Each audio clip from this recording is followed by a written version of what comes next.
The film is based on real events. This guy could have been a great basketball star. He played on the school team and had amazing talent, but instead he chose drugs and they ruined his life. I need you to give me like $5. Hello everyone, my name is Dr. Fox, and today I want to tell you about the movie Diary of a Basketball Player. The author of the film does not promote drugs. He is categorically against them. Jim and his friends go to Catholic school. These are wild kids who hang out on the streets after school and sniff all sorts of stuff. They are always in trouble with the police. Together with his gang, Jim plays for the school basketball team. Their next big game is coming up. Jim goes onto the court and gives a pass to Mickey, who brings a point to his team. The boys beat the other team and leave them no chance. Everyone is watching the match, but Pedro decides to sneak into the school locker room to rob his rivals. He opens a locker, takes out a bunch of things and runs away. The match was over, and the guys were celebrating their victory in the cave. Then the guys they had just robbed found them and started making accusations against them. Even though the guys were wrong, a fight broke out between them and they started beating up the guys who had just brought charges against them. After that, Jim went to visit his friend at the hospital.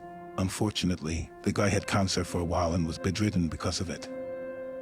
Jim said, "Bobby, you need a change of scenery, man." I got an idea.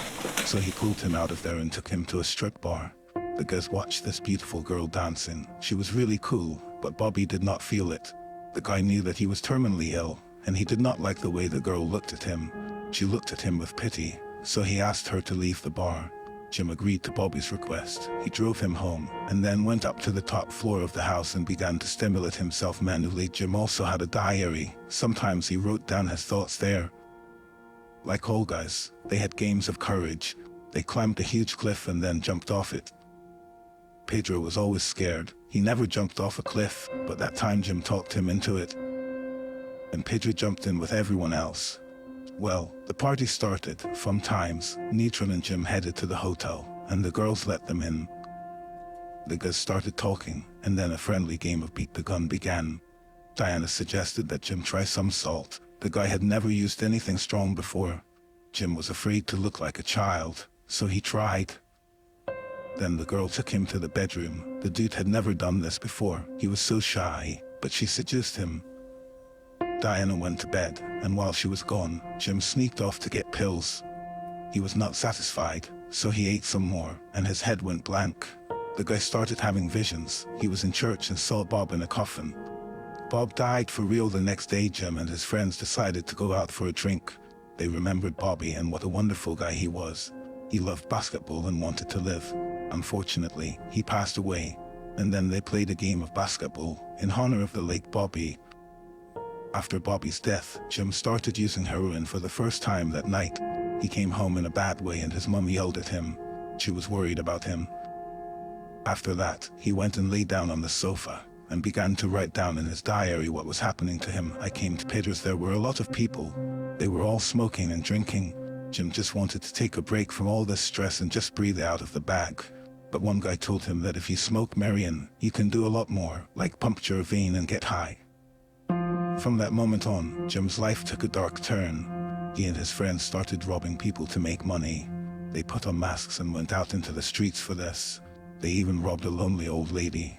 Mickey, one of the guys, was so angry that he actually beat a woman almost to death. Jim opened his diary again, and the guy was completely confused.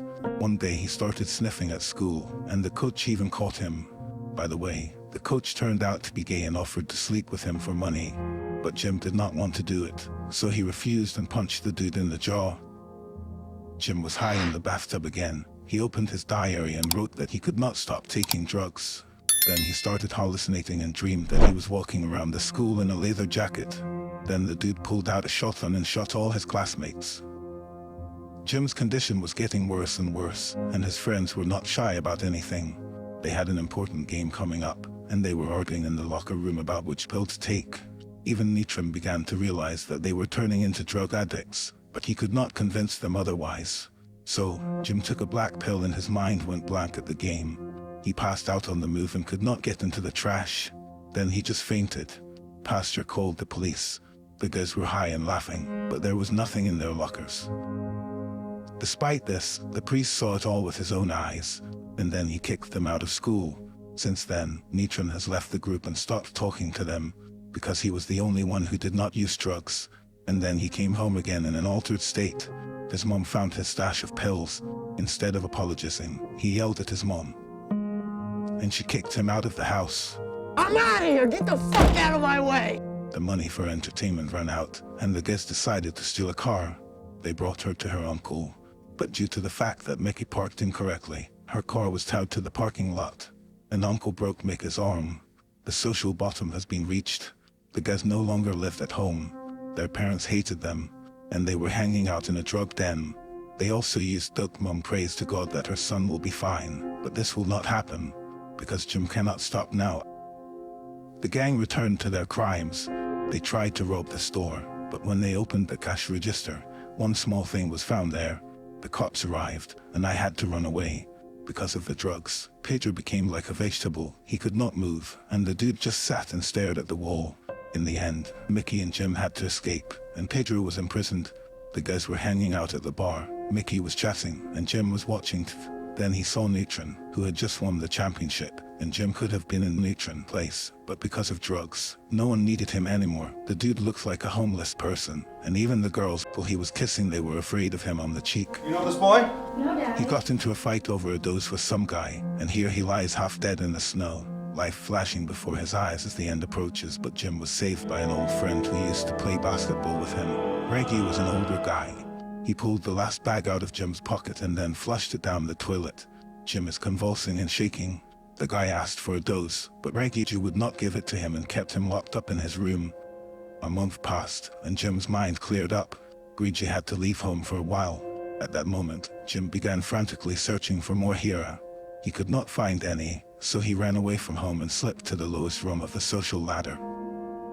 Jim went to the bathroom with the guy to get the money, and then, well, you can guess what they were doing there. After that, Jim ran into Mickey on the street. They went to buy the powder. The guys found a new dealer, but he turned out to be a fraud who sold flour instead of a deuce. Mickey and Jim chased after him. They demanded their money back, and the chase ended on the roof of the building. Mickey yelled at the guy and then accidentally knocked him down. Everyone saw it. When Mickey left the house, he was beaten up. Then the cops arrived and arrested Mickey. He was imprisoned for 15 years. Jim was left all alone. He went to his mom's house and started asking for money. I only need $20. I need you to, like $20. The guy felt pain again. He begged for at least $5, but the woman could not give it to him. She knew Jim would spend it all on drugs. There were tears in her eyes. She saw no other way out. The woman called the police, and then Jim was caught. He was arrested too. The dude spent a whole year in prison. He also kept a diary, where he wrote about his experiences, thoughts and sufferings. Jim has not taken drugs all year. When the guy got out of prison, he met Pedro, who had already served his time. Pedro was still using salt. He suggested that Jim do the same. A package of first-class dope, but he had the willpower to refuse. After that, Jim's dark path ended. He ruined his basketball career, got kicked out of school, and lost all his friends. Nevertheless, Jim found the strength, and he started life with a clean slate.